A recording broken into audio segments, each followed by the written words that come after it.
हर संबंधी को आप अपनी कृपा दृष्टि बनाए रखिएगा। हम सत्यदेव आपका पूजन करने जा रहे हैं, लेकिन आप हमारे साथ में जितने, क्योंकि हमारे साथ में अगर कोई भी है, एक अगर हमारा सेवक भी है, अगर वो नहीं आए तो उसके हिस्से का काम उस रोज हमको करना पड़ता है। तो अगर किसी को भी परेशानी आ गई तो हमको ही आ रही कहीं ना कहीं से। तो इसलिए हमसे जुड़ा हुआ हर व्यक्ति इस सत्यदेव की कथा का अधिकारी हो, इस भावना के साथ हम भगवान सत्यदेव की कथा में प्रवेश करते हैं।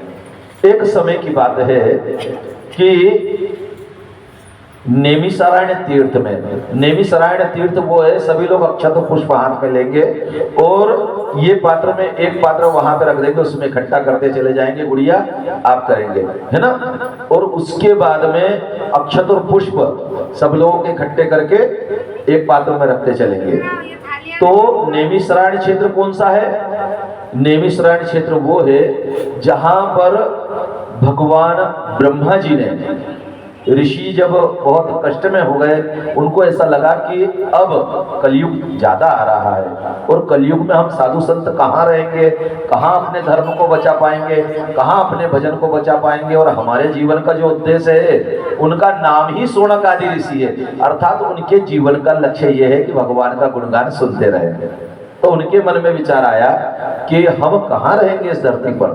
तब भगवान ब्रह्मा जी ने कहा कि इस धरती पर एक क्षेत्र ऐसा है जिस क्षेत्र में जाकर के कभी भी कलयुग का प्रभाव नहीं होगा। तो उन्होंने एक चक्र दिया उनको कि ये चक्र आपके आगे आगे चलेगा, जिस जगह पे जाकर के ये चक्र रुक जाए तो वहां पर आप लोग अपना आश्रम बनाइएगा, वहां पे रहिए और भगवान की कथा सुनिए, जिससे क्या होगा, आपको कलयुग का प्रभाव नहीं होगा।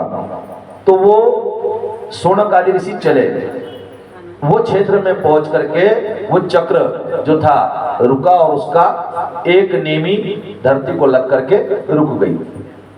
तो ऋषियों ने जान लिया कि यहाँ पर हमको रुकना है, कलयुग का जो समय है उस समय को हमको यहाँ पर बिताना है। अब क्या होता है कि जहां पर भी वो चक्र की नेमी रुकती है तो वहां पर शुभ कर्म होते हैं। जैसे वो चक्र की नेमी इस स्थान पर भी आके रुकी तो इतने दिनों तक हमने भगवान की कथा श्रवण करी, यहाँ पर भगवान का पांडाल लगा। तो आपने देखा होगा कि जब नेमी यहाँ पर आकर के रुकी तो यहाँ का जो वातावरण है वो परिवर्तन हुआ अपने ही आप, है ना।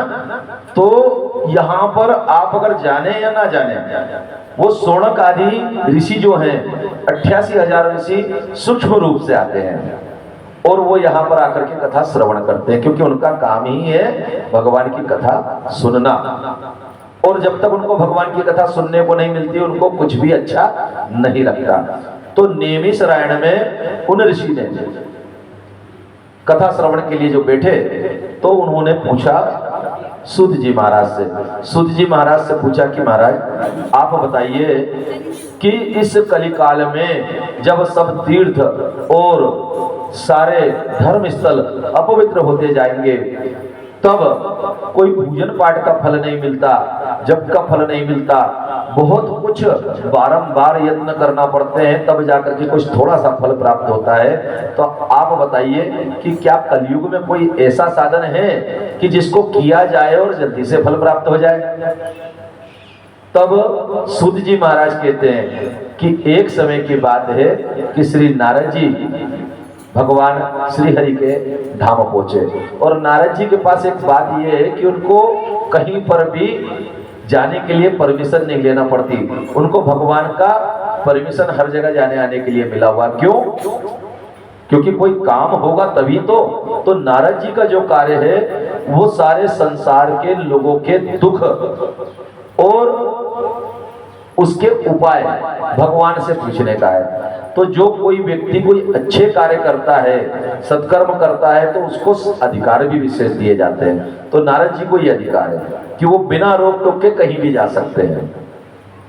तो नारद जी भगवान के धाम पहुंचे, शेष नाग की सैया पे भगवान कमल नयन भगवान विष्णु अपनी मुद्रा में स्थित है।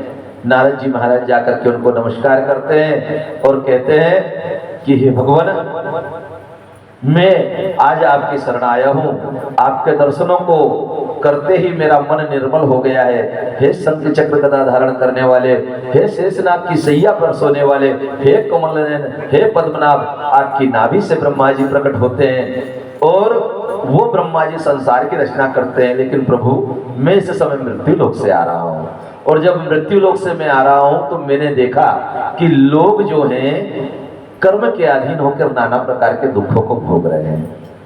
उनकी स्थिति यह है कि वे कर्म करते हैं लेकिन कर्म का, शुभ कर्मों का फल 1/4 भी प्राप्त नहीं होता। भगवान उनको ऐसा घोर कलयुग आ गया है कि उनके पूजन पाठ के विधान भी सब अधूरे हो जाते हैं और उनकी सामग्री में भी दोष बना रह जाता है और मन भी एकत्र नहीं हो पाता दुखी होने के कारण। तो प्रभु उनके ऊपर कोई कृपा करिए।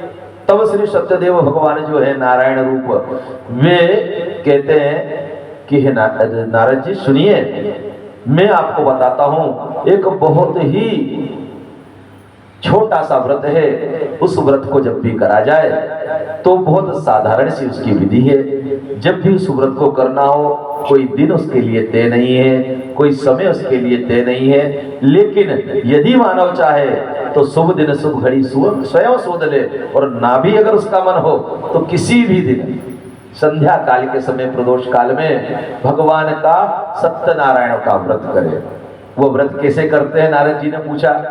तब भगवान बताने लगे कि इस व्रत को करने के लिए जो विधान है मैं वो तुम्हें बताता हूं कि इस व्रत को करने के लिए कोई विशेषता नहीं।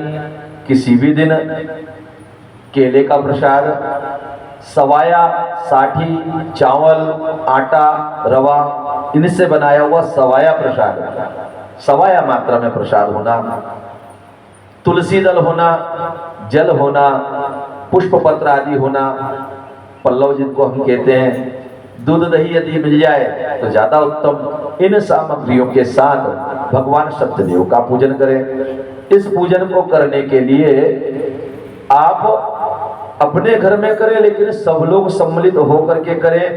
हो तो अपने अड़ोसी पड़ोसी, अपने रिश्तेदार और जो भी बंधु बांधव है इनको सम्मान सहित बुलाएं और सम्मान सहित बुला करके उनको भगवान सत्यदेव की कथा सुनाएं। ब्राह्मण को बुलाएं, ब्राह्मण को बुलाने के बाद में भगवान सत्यदेव का पूजन करा के भगवान सत्यदेव की कथा ब्राह्मण के मुख से श्रवण करें और भगवान सत्यदेव का पूजन करके ब्राह्मण को भोजन और दक्षिणा आदि से संतुष्ट करते हुए अपने इष्ट मित्रों को, जो लोग आए हैं उनको यदि अपने सामर्थ्य हो तो भोजन आदि से और जिस प्रकार का उनका सम्मान हो उस प्रकार से करके सत्यदेव की पूजा करें।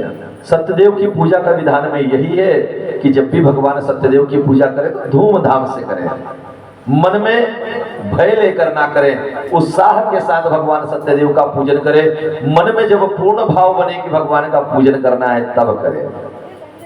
जब इस प्रकार भगवान सत्यदेव की पूजा का विधान बताया तो नारद जी बड़े ही प्रसन्न हुए और भगवान की पूजा के विधान के बारे में बताते हुए स्वयं नारायण कहते हैं कि जो भी इस व्रत को करता है, इस व्रत के करने से उसके सभी प्रकार के पाप, ताप, संताप अर्थात तीनों प्रकार के पाप, ताप, संताप शांत होते हैं। उसके अवरुद्ध कार्य जो होते हैं वो होने लगते हैं और इस व्रत को बहुत छोटे ही नियम के साथ में करने से भी इसका पूर्ण फल प्राप्त होता है।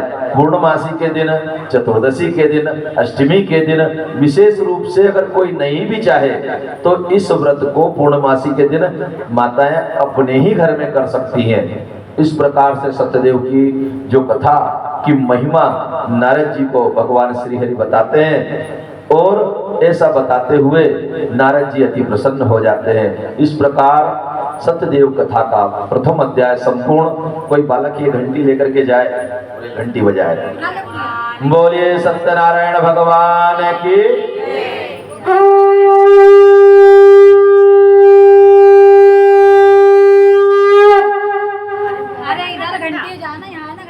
अब भगवान सत्यदेव का पूजन जो हम लोग करते हैं,